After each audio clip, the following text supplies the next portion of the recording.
Men bu zapis chiqarishimning sababi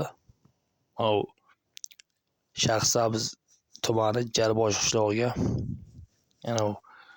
89-yil tug'ilgan Nizom Dalbayobni xotini bilan Nizomning o'ziga tegishli va ikkita isqirt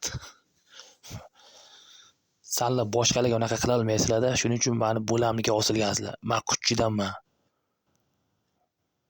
Ko'payda xotini bilan ko'payda tinch qo'yasizlarmi yo'qmi? O'sha ko'pay borki, Nizom sen ham eshitib qo'y, xotining ham eshitsin. Ko'pay o'sha Nizom seni xotiningni bor ko'pay bir urib o'ldirib qo'ya. Tushundingmi? Urib o'ldirib qo'ya kerak o'zi. Prosta u qamalib ketishni o'ylagan. Sizlarning pullaring bor. Uni qamatib olsanglar, u qamoqdan chiqolmay qolishi mumkin. Shuni o'ylagan u. U ayol kishi bilan olishmaydi, u erkak bilan olishadi. U xotining og'zini yig'sin Nizom. Erkakmisan degan, ko'pay erkak. Men uni bo'lasizmi? Ko'pay erkak. Erkakmisan, xotining panasiga oshinma degan. Yana bir marta ko'payga narushina qilsa, ko'pay o'zi aytdi. Endi o'ziga javob bera olmas ekan u.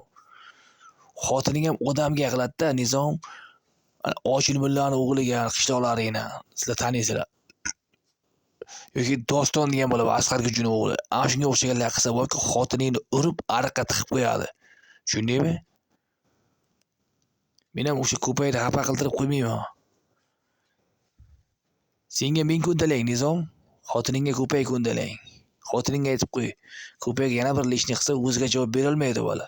Biza qanday qilamiz ko'payni chiqarib olamiz qamoqxonadan. Xotining mayib bo'lib qolishi mumkin. Xotin solib ketishi mumkin.